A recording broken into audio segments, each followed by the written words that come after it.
Hola, buenos días, ¿cómo están? Que Dios los bendiga en este día.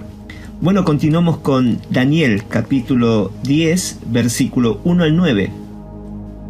Y dice: En el año tercero de Ciro, rey de Persia, fue revelada palabra a Daniel, llamado Belsasar, y la palabra era verdadera, y el conflicto grande, pero él comprendió la palabra y tuvo inteligencia en la visión. En aquellos días, yo Daniel estuve afligido por espacio de 3 semanas. No comí manjar delicado, ni entró en mi boca carne ni vino, ni me ungí con unguento hasta que se cumplieron las 3 semanas. Y el día 24 del mes primero estaba yo a la orilla del gran río Hiddekel, y alcé mis ojos y miré, y aquí un varón vestido de lino, y ceñidos sus lomos de oro de Ufaz. Su cuerpo era como de berilo, y su rostro parecía un relámpago. Sus ojos como antorchas de fuego, y sus brazos y sus pies como de color de bronce bruñido, y el sonido de sus palabras como el estruendo de una multitud. Y solo yo, Daniel, vi aquella visión, y no la vieron los hombres que estaban conmigo, sino que se apoderó de ellos un gran temor, y huyeron y se escondieron. Quedé pues yo solo, y vi esta gran visión, y no quedó fuerza en mí, antes mi fuerza se cambió en desfallecimiento, y no tuve vigor alguno. Pero oí el sonido de sus palabras, y al oír el sonido de sus palabras, caí sobre mi rostro en un profundo sueño, con mi rostro en tierra. Palabra de Dios. Amén y amén. Antes de esta visión, Ciro permitió que los judíos regresaran a Jerusalén. En este tiempo ya Daniel era un hombre muy anciano, aproximadamente unos 80 u 85 años, y probablemente se había jubilado de sus funciones. Pero la pregunta es, ¿por qué no regresó Daniel a Jerusalén?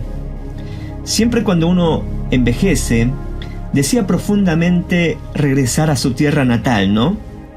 Y estoy seguro que Daniel también deseaba volver, anhelaba volver a su tierra, como todos los judíos que estaban cautivos en Babilonia. Entonces, ¿por qué no regresó con nosotros? Porque Daniel entendió que tenía un llamado, una tarea, un propósito mayor que su deseo de volver.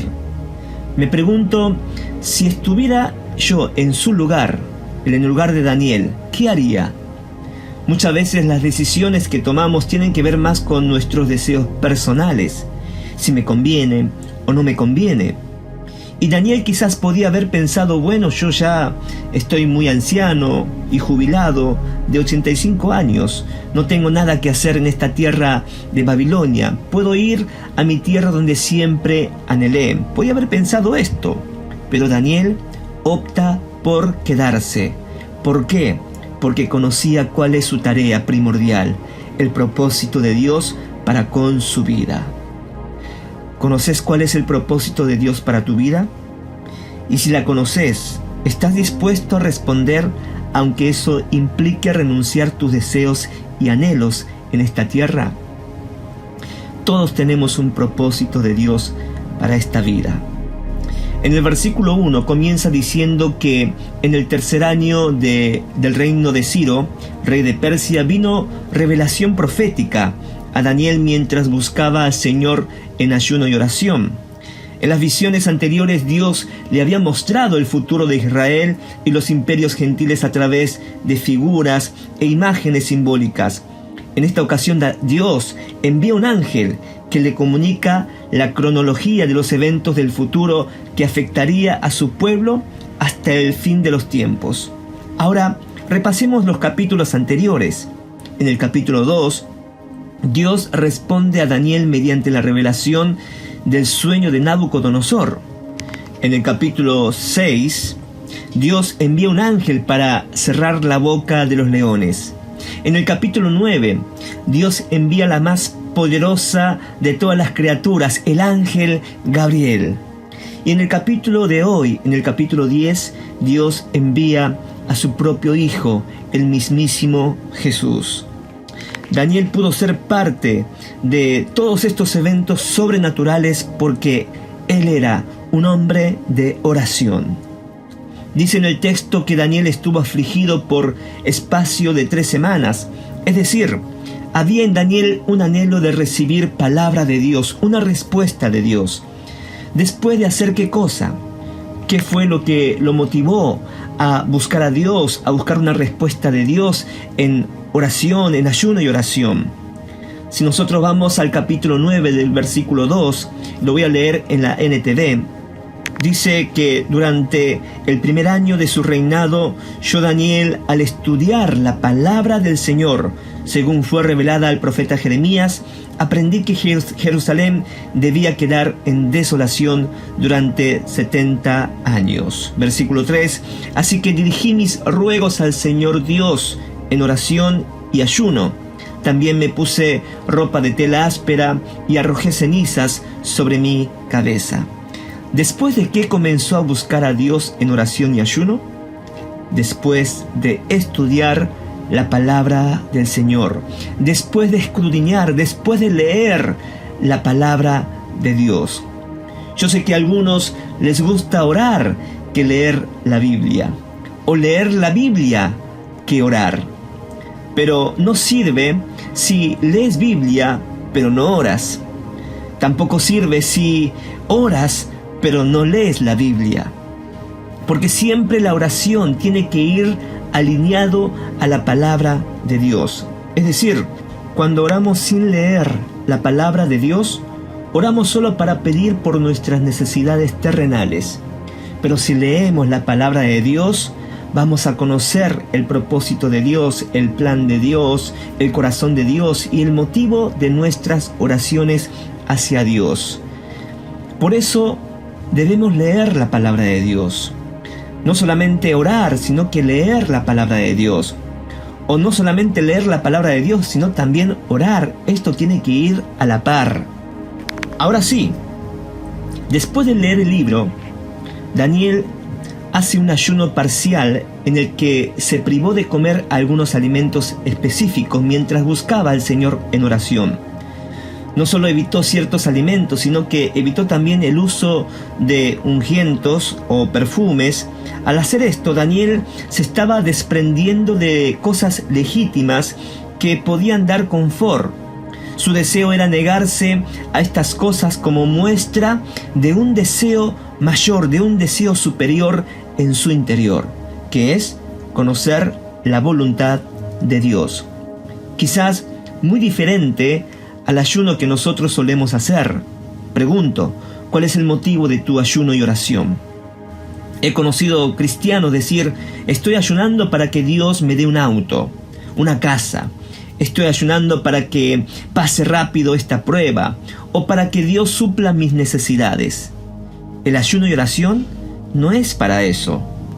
El ayuno es para abstenerse de las necesidades cotidianas, distracciones cotidianas. En otras palabras, es negarse a sí mismo para conocer la voluntad de Dios. Hay un propósito mayor que es conocer la voluntad de nuestro Padre y estar dispuesto a obedecer, aunque eso implique negar a mis deseos. Sería de gran bendición que en este tiempo apartemos un tiempo de ayuno y oración para conocer lo que Dios quiere hacer en este tiempo. ¿Cuánto dicen amén? Gloria a Dios. De repente, mientras Daniel estaba meditando en el Señor junto al río Hiddekel, sus ojos observan a un varón con unas características especiales. Ve a un varón vestido de lino, ceñido a su cintura con oro de Ufaz. Su cuerpo tenía el aspecto de una piedra preciosa. Su cara destellaba como un rayo y sus ojos ardían como antorchas. Sus brazos y sus pies brillaban como el bronce pulido y su voz era como el bramido de una enorme multitud. Este es el mismísimo Jesús. ¡Qué maravilloso! ¡Qué glorioso! Miren cómo el deseo y el anhelo de Daniel de buscar y conocer la voluntad de Dios lo llevó a Daniel a tener una visitación divina del mismísimo Jesús. Me llama la atención en el versículo 7. Dice: y solo yo, Daniel, vi aquella visión, y no la vieron los hombres que estaban conmigo, sino que se apoderó de ellos un gran temor, y huyeron y se escondieron. Está claro que cuando Dios revela algo que quiere hacer, no es para todos. Porque como leímos en el versículo 7, solo Daniel pudo ver la visión, y los otros no pudieron ver porque un gran temor se apoderó de ellos. Solo aquel que se prepara, que está dispuesto, que no busca lo suyo, sino que a través del ayuno y oración se niega a los deseos personales y que muestra un deseo superior en su corazón, que es el conocer la voluntad de Dios, son para aquellos. ¿No te gustaría ser parte de esta gran bendición? Que esta palabra nos ayude hoy para que nuestros hábitos de orar, el motivo de nuestro ayuno y oración, sea para alinear el corazón de Dios, de conocer la voluntad de Dios y obedecerlo. Amén, iglesia. Amén. Amado Dios, te damos gracias por esta bendita palabra que siempre, Señor, nos renueva nuestro espíritu, nos llena, Señor, de esperanza, nos llena, Señor, de motivos de vivir, Señor, conforme a tu palabra. Así como Daniel, Señor, ha tenido un deseo profundo de querer conocer tu corazón, de querer conocer los tiempos y de los planes que tú tienes, Señor. También nosotros queremos buscar a ti, Señor. No solamente pedir, Señor, lo que nosotros queremos en las necesidades terrenales, sino tener, Señor, una madurez más profunda, de buscar, Señor, primeramente el reino de Dios y tu justicia, de conocer tu voluntad, de conocer estos tiempos, de conocer, Señor, qué es lo que tú quieres hacer y a quién tú estás buscando para cumplir tus propósitos, Señor, en este tiempo. Señor, nosotros queremos ser parte de una generación de Daniel, Señor, que busca tu voluntad, que busca lo tuyo, Señor. Que, Señor, tiene el hábito de tener un tiempo para orar, de leer y meditar tu palabra, Señor, de buscar una relación íntima contigo, Padre. Señor, declaro en el nombre de Jesús que en este tiempo se levante una generación de Daniel, que busca lo tuyo, que busca lo eterno, que busca, Señor, que se cumplan tus propósitos, tus planes, Señor, para con la humanidad, Padre. Gracias, Jesús. Señor, bendecimos a todos los que están recibiendo este mensaje. Que este mensaje sea, Señor, sembrado en los corazones, en lo más profundo, para que puedan dar, Señor, un fruto de 30, 60 y al 100 por uno. Señor, gracias. En el precioso nombre de Jesús oramos. Amén y amén.